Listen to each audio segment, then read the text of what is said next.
This is what's trending with DJ and PK. Hashtag NBA. Hashtag NHL.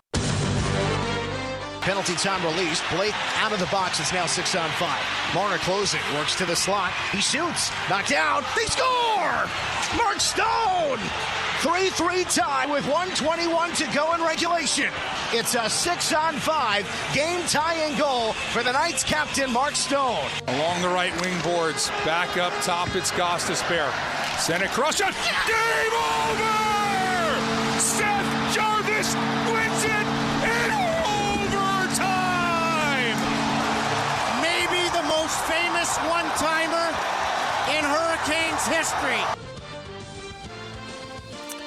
The Carolina Hurricanes even the Stanley Cup final. It's 1-1 now after a wild 4-3 overtime victory. 2-goal leads mean nothing, PK. This is 2 games into the Stanley Cup final, and both teams have blown a 2-goal lead and lost. That was a wild third period. Yeah, and just the last 2 goals, right? I mean, one is like a pinball. It's bouncing here, it's bouncing there, and Stone slides it in, and you're thinking, oh, my gosh. Oh, that was, under about a minute or 2 to go, and then Jarvis, wow. He takes a full wind-up and just a missile. So the difference between the way the last 2 goals were scored really just personifies what hockey can be about, and thinking that, wow, that's just crazy that the Vegas Knights got that game-tying goal is what I'm trying to say, and they weren't able to do it. The power play, and then the ricocheted all over the place, and the Jarvis. Did they do exit velocity in the way they do? They must. I didn't hear a number, but they've got to. I don't see how they couldn't. If they're not, they're missing the boat. Even if it's a wild, crazy estimation, we'll all talk about it, because some of the one-timers these guys can hit are phenomenal, and that was one of them. Yeah, that's like the difference between when you see a jet going in the sky and then you see a military plane going. Yeah, right. The passenger jet is tracing a slow arc across the sky, and then a jet comes and you got to cover your ears. Yeah, exactly, man. That thing was just amazing how fast it was. Did you get a lot of that growing up in Jersey? Because growing up in San Diego, I did. Jets coming overhead, you never knew when. I mean, people here have Hill Air Force Base, so everybody who lives in Davis County knows what I'm talking about. I can't remember it. No, I don't remember that. So it's 2-0 midway through the third period. There's no way that we've still got 5 goals, a disallowed goal, and 3 critical power plays to go. That was just such a roller coaster coming down the finish there in those last 10 minutes. And how do you what would the football, baseball, and basketball equivalents be? Right now the equivalent is you lose a timeout if you challenge and you're wrong. But man, in hockey, to put the other team on a power play if you challenge and you're wrong, you really got to believe. And I get it. It was a game-winning goal with 5 minutes to go, and so they took a swing and they missed, and they hand Carolina the power play that ends up being the 3rd goal. So, ouch, major decision. But that's putting a little drama behind the bench, in the dugout, on the sideline, whatever your sport is. Hockey's got the highest stakes for replays, that's for sure. Yeah, and the good thing about it is you don't really have a lot of that, nor do you have a lot of complaining of the refereeing as much as you do relative to the other sports.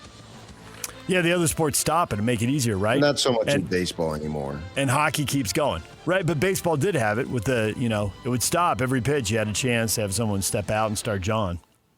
But hockey, right. you got to go. Not as many whistles. Mm-hmm. Yeah. Game 3 tomorrow in Las Vegas, 6 o'clock on ABC. Detroit Red Wings captain Dylan Larkin has requested a trade. He grew up in Michigan. He was a Red Wings fan, but reportedly has issues with the front office. The rift has led him to requesting a trade. He has a full no-trade clause with his current contract, meaning he can really direct where he wants to end up. And PK, we always say, when you're a fan and it's fun, and apparently, he was growing up, right? But, man, once you get there, it is business. And this is a sure sign. A guy who was way deep in his fandom is now way deep into the business side, and he wants out. No, well, I don't know the particulars there, but he should be way deep in the business, because that's what it is. This is a job. It's a sport that you get to play. For the rest of us, it's fandom. But for those folks involved in it, it is absolutely work. DJ PK. Hashtag NBA. Listen, I said this a few years ago. I think Brunson might turn out to be the greatest free agent signing. I'm not talking about LeBron and Kevin Durant and guys like that, but I think Brunson, if he's able to deliver a championship to New York, it'll be the greatest free agent signing in NBA history. There's nobody knew he was going to be this good. I didn't. You guys, nobody. No. When New York signed him, they didn't think he was going to be this good. He's turned them into a perennial contender. They went from never being talked about to the conference finals last year. Now they're in the finals because of Brunson. So if he's able to finish this journey, Mike, it would be the greatest free agent sign in NBA history. Okay, that is his classic Barkley there, winding up. But at the start, he's like, it'd be the greatest one. And then he starts listing other players, except for this. Hey, so in the end, it's like the fifth greatest signing. He didn't say Shaq. That was a pretty good get by the Lakers. That got them a three-peat. The part he's right about is the Brunson thing. I just saw a compilation of 10 national teams, and everybody was like, well, I mean, he's good, but geez, I don't know. That seems like a lot. That was the take from lots and lots of people. At the time? Yeah, at the time. So no, he's right about nobody knew he was going to be that. Nobody knew he was going to be that good. He's the greatest ever, except for, and then he lists a couple. So. Well, you got to think about Matt Harpring too. See? Nice, good one. It is 3 straight 50-win seasons for the Knicks. It's a nice run here. Second round, conference final, NBA finals, progression. And now 3 games to go. Can they win game 2 tonight? 2 wins in San Antonio isn't a lock, but it's a big, big lead. It's a massive step forward. Well, if they go 2-0, it is going to be, we really haven't done anything. We got to go back to New York. It's just, we got a lot of work to do. If they lose, hey, we came to San Antonio and got what we needed to do. And so, we're looking pretty good. You watch. If they win, they're going to downplay it. And if they lose, they're going to say, well, they're right where we want to be. Yeah. If they win, they'll downplay it. If they lose, they'll downplay it. The fan who ran onto the court in Game 1 to get a selfie with Victor Wembanyama, he and his associate who helped him have both been banned permanently from all NBA arenas and venues. His last NBA game. They got facial recognition. Like if he shows up in Salt Lake, they're going to know and kick him out. They got the technology. They're scanning us all as we walk into the arena. We know that they have the technology. They've told us that. Oh, okay. I wasn't paying attention. My bad. I assumed that they wouldn't do it if they didn't have it. So. The president expected to attend Game 3 of the NBA Finals Monday evening. Says he might go to Game 4 too. So he can sit anywhere. Where do you sit if you want? You want a luxury suite so nobody bugs you? Or you want courtside? I mean, he's got security issues on top of everything else. Why? Yeah. You got your pick, PK. What do you want? Luxury suite, I would think for courtside. Security purposes, it's got to be in a suite. Yeah. So I think that would be where you're at as far as that goes. But he is a New Yorker. I mean, for better or worse, there's a lot of folks that, with the sarcasm and so forth, would say probably for a lot worse. I mean, he's a New Yorker, man. If you want somebody who's a New Yorker, who's confrontational and those types of things, that's who we are. Can you talk? Isn't that the first question to identify a New Yorker? How many introverts are there in Manhattan? 4. They live quietly in penthouse apartments just outside of Central Park. Yeah, there you go. All right, Dallas Mavericks have reportedly made contact with Duke head coach Jon Scheyer and Michigan coach Dusty May as they look for a new coach to replace Jason Kidd. Go get the Duke coach, Cooper Flagg at Duke. I guess they see the connection there. College to the pros, kind of a different beast. Well, not Kevin Young. I mean, come on. Yeah. I don't know that we talked about it, but his name has been linked to the Chicago Bulls, and obviously last year was linked to the Suns. I'm surprised that his name isn't linked to this one, because it seems like you get your name on track for something, and then it gets repeated over and over and over again. True story. If for no other reason, when they got to write a quick story and throw names in the hopper, what can I write in without being ridiculous, right? Yeah. When he does the roundtable thing, now that he's had a couple years and a couple off seasons, and I think he's spoken to this before, but just be interesting to hear him say it as he gets deeper into it. the lifestyle change. The season is so much shorter, and he's younger, and he's got younger kids. Actually, he was they've got an infant, right? Yeah, because they just had another one.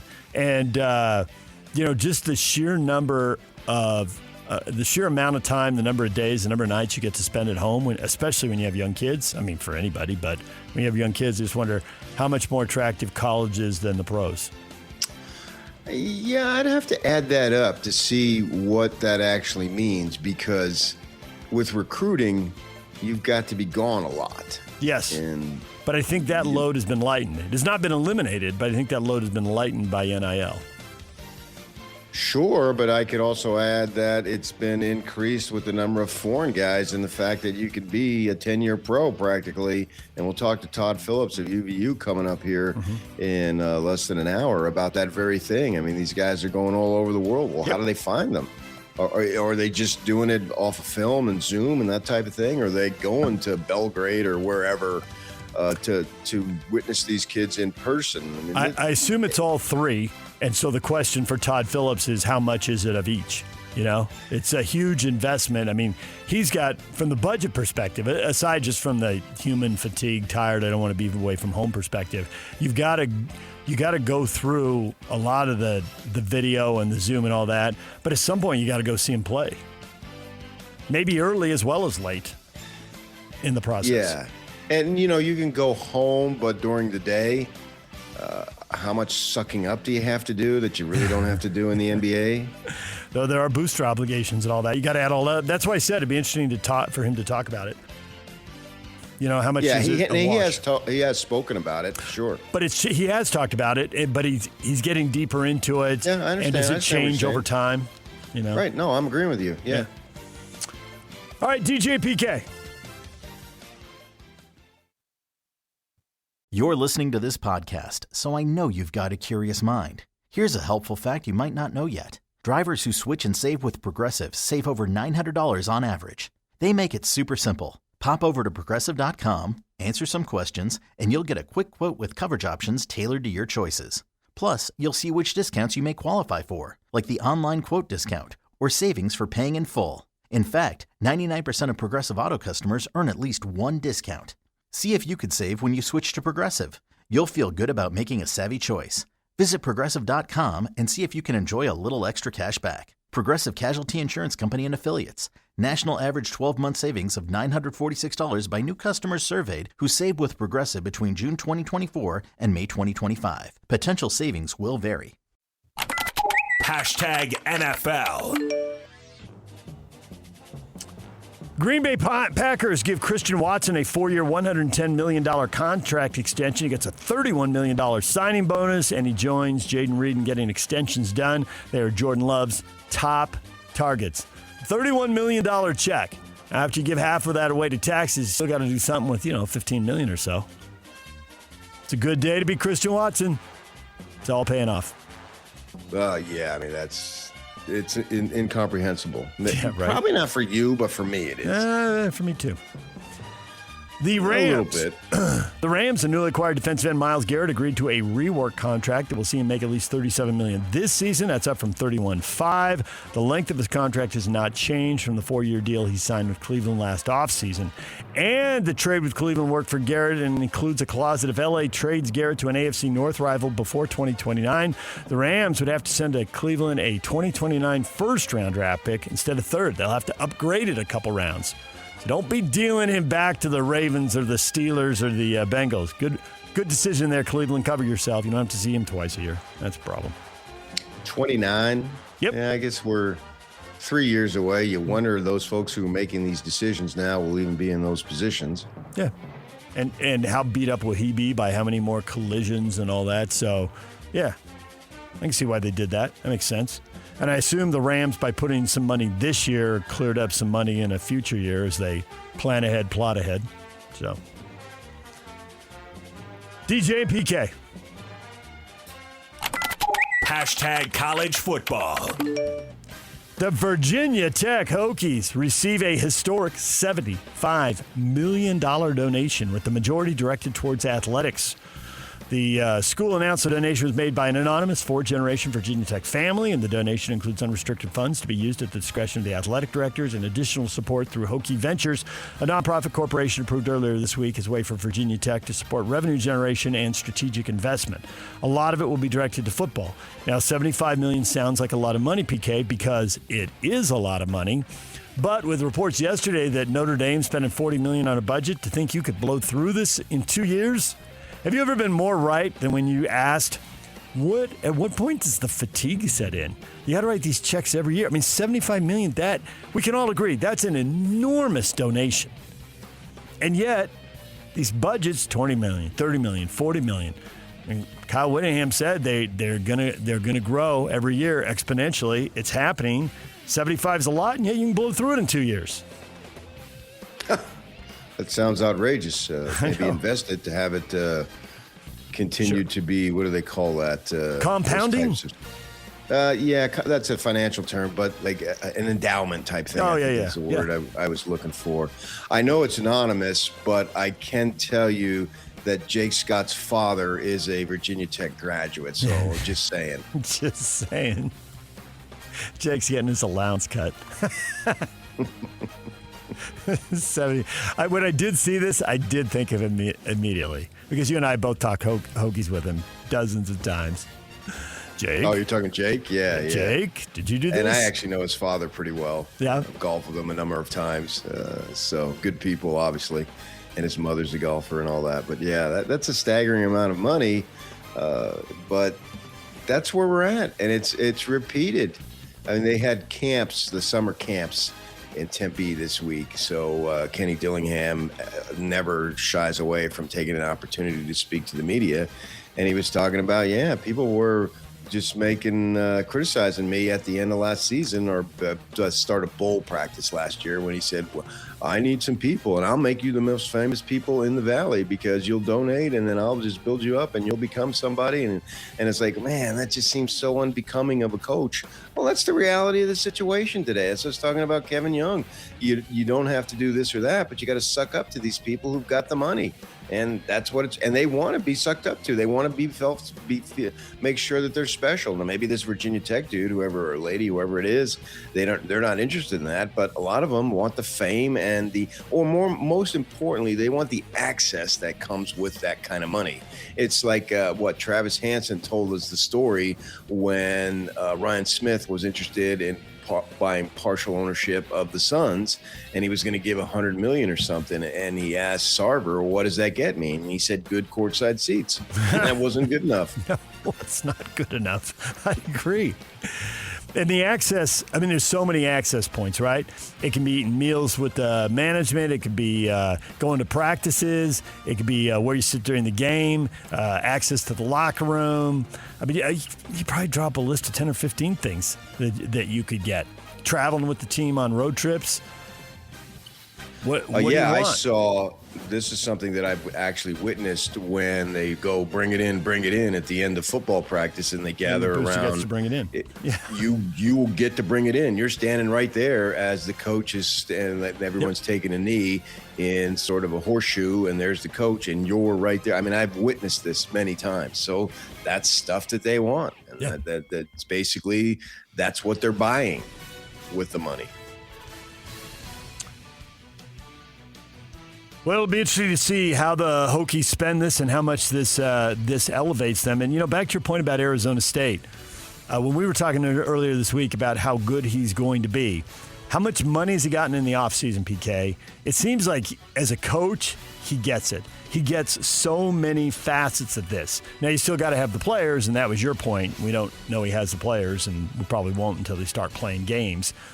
But don't you feel better when you have a guy who seems to get it? Because you've come in and talked to me both on the air and off about ASU coaches when they don't get something. There's a blind spot. And you've seen them, and you've probably heard from people down there who've seen them up close. But we're not hearing any blind spots with this guy, are we? Well, he's a younger guy, and so you're coming up in this very system, so you really don't know anything else, essentially, as a head coach. He's been an assistant for a while. Obviously, he's still only 36 years old. But there's going to be a limit. When they signed Randy Bennett, he said that Yeah, there's only so much. And he said that so much available for them. I don't know that they're going to be able to be a top dog. You're just looking to be competitive and give the fans some fun during the season. If he can do that and consistently do that, that's an achievement, because that hasn't been done in 50 years, 40 years, whatever it is. And so I understand that. The thing that got me is when Randy Bennett's, the center that they had was pretty good, and he's in Gonzaga this year, and they said, well, we just couldn't afford him. And then the AD says, we're not going to be first and foremost about NIL. Okay, that tells you that there's the blind spot. They're right. But I mean, he's not saying, well, we don't. The other guy who was a buffoon said, yeah, we're thinking about, development and the well-rounded life experience. Well, you're talking, people don't want to hear that. The new AD is saying it because it's reality. We've only got so much money here. We're never going to have a Kentucky roster. That's just not who we are. My impression is, if he could have said it, that's who we're going to be, he would have. But they have limitations, right? They have restrictions. They just don't have the opportunity and the potential to get that kind of money.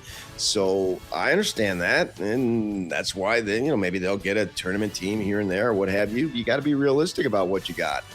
And that's what I'm saying yesterday. No matter what rules you put in, the real top dogs win at all costs. They're still going to win at all costs. DJ and PK. Hashtag Major League Baseball. Here's the 1-0. Swings. It's a high fly ball out to center. Churio on the move, going back. He's at the warning track. He leaps, and it is a grand slam. The first pitch swung on. That is hit high and deep down the left field line towards the corner. Goodbye. A second deck shot for Cattell. It's a walk-off blast, and the Diamondbacks win the finale by a final score of 3-2. Cattell Marte getting all of that one. 431 foot. A rocket. And the Diamondbacks beat the Dodgers 3-2. Slightly in all of that home run, PK? Yeah, Marte, they give a slugger out for each position, the 8 positions, and he usually wins that at second base. He's been a very good player for a number of years. He stood there and admired it and was actually looking at the dugout as the ball was in his own dugout, not the Dodger dugout, because that was a shot. That was just he got all that puppy. There's no doubt about it. And so they managed to win. They had a situation where there was I don't know if you saw it, but it was pretty nasty. It's a collision at first base?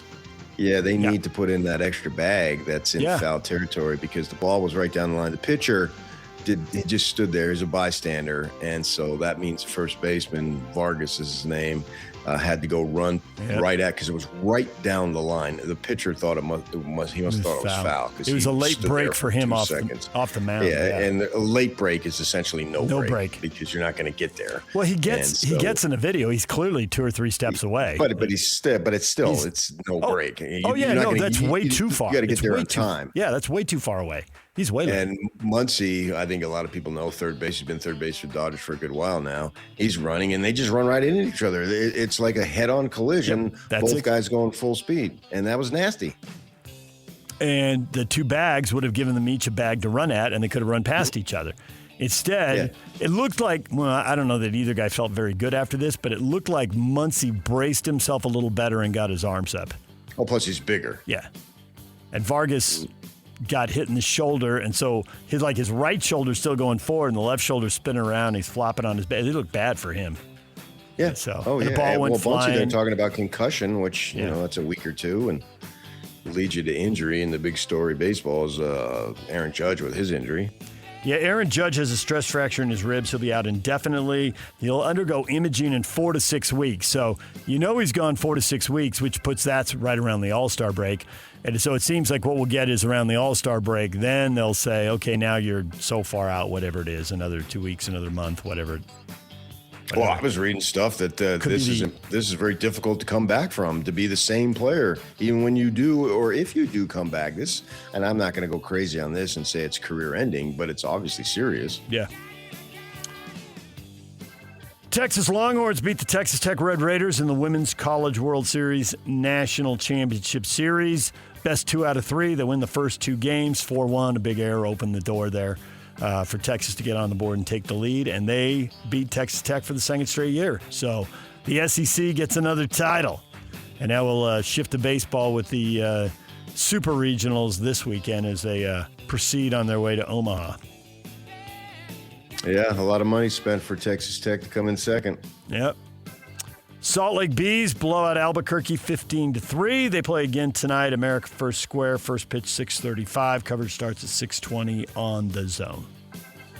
What is trending? Brought to you by Shamrock Plumbing. There's no job too big or too small. Get the personal touch with Shamrock Plumbing. All right, PK mentioned Todd Phillips is coming up at 8 o'clock. David Locke, radio voice of the Utah Jazz at 8:30. The question of the day is next. Stay with us.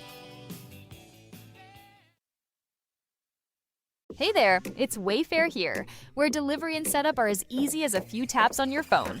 You're relaxing in an old hammock, scrolling Wayfair's app, when you spot it, a brand new patio set. Next thing you know, Wayfair delivers it right to your patio and sets it up. Oh, you need a new grill too? All right, Wayfair's got you covered. With Wayfair's Room of Choice delivery and fast expert setup on qualifying orders, life gets a little easier. Visit wayfair.com or the Wayfair app. Wayfair, every style, every home.